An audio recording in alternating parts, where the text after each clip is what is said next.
Can you imagine this? One day you wake up to find your home taken away, your bank account frozen, and your family forced into a camp, all because of your ancestry. This was the reality for over 120,000 Japanese Americans during World War II. But in the middle of that storm, there was one man who refused to stay silent.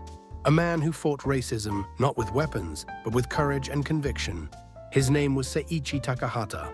History has almost forgotten him, but his story shows us that not all heroes wear armor. Chapter 1.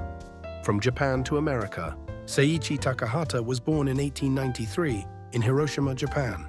At the turn of the century, Japan was racing to modernize, eager to prove itself equal to Western powers. But for a boy like Takahata, the world across the ocean was still a dream. At the age of 20, he took a leap of faith. With little money, but with enormous ambition, he boarded a ship to America. He believed in opportunity, in building a new life. But what he found was something else entirely. Chapter 2. The harsh reality of immigrant life. Life for Japanese immigrants was brutally hard. They were hired as cheap labor on farms and railroads. Laws restricted their ability to own land. Schools and neighborhoods treated them as second-class citizens. Takahata worked any job he could find while learning English. Slowly, he began to rise. Through business and trade, he gained respect, both within the Japanese community and among Americans who valued his integrity. He became known as a leader, a bridge between two cultures. But soon, history would test him in the harshest way. Chapter 3. Pearl Harbor and the Storm of Racism. December 7, 1941. The Japanese attack on Pearl Harbor changed everything. Overnight, Japanese Americans went from neighbors to enemies. The FBI arrested community leaders. Families lost their businesses. And under Executive Order 9266, more than 120,000 Japanese Americans, most of them U.S. citizens, were forced into internment camps. Barbed wire, guard towers, barren deserts, this was their new life. And all because of their heritage. Chapter 4. Silence and Fear. For many Japanese Americans, speaking out seemed impossible. They feared harsher punishment. They feared losing everything. So most remained silent. But one man refused to accept silence. That man was Seiichi Takahata. Chapter 5.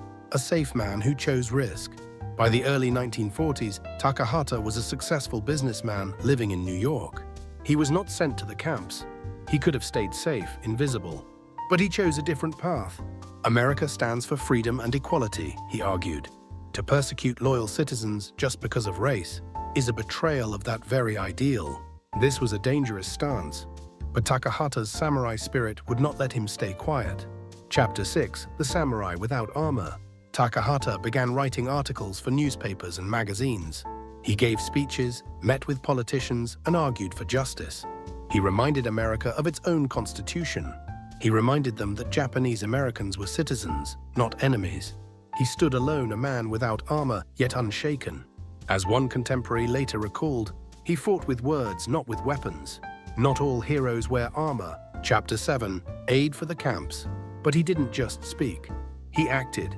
From New York, he organized shipments of food, clothing, and books to the camps. One Japanese American later recalled, "In the camp, we received books marked, 'From Takahata.' For the first time, we felt we had not been abandoned. We cried with relief. To people stripped of dignity, these gestures meant everything." Chapter 8. A Message to the Young. Takahata also reached out to Nisei second generation, Japanese Americans who volunteered for the U.S. Army. He told them, "Stand proud, show America who you are. Your courage will speak louder than prejudice." The 442nd Regimental Combat Team, made up mostly of Japanese Americans, went on to become one of the most decorated units in U.S. military history. Takahata's words gave them strength. Chapter 9.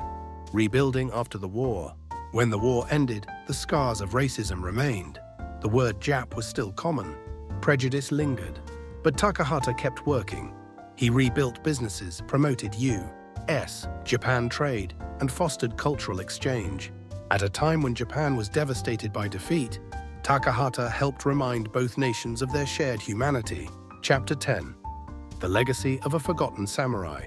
You won't often find Seiichi Takahata's name in history books, but his courage mattered.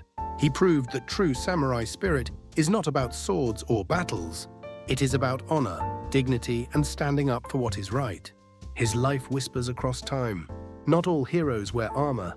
Closing. Today, Japanese and Americans travel freely, do business together, and share culture across the ocean. But this freedom was not inevitable. It was built by people who stood up when it was hardest to do so. Seiichi Takahata was one of them, a samurai without armor, a forgotten hero who fought racism in America. And his story deserves to be remembered by all of us.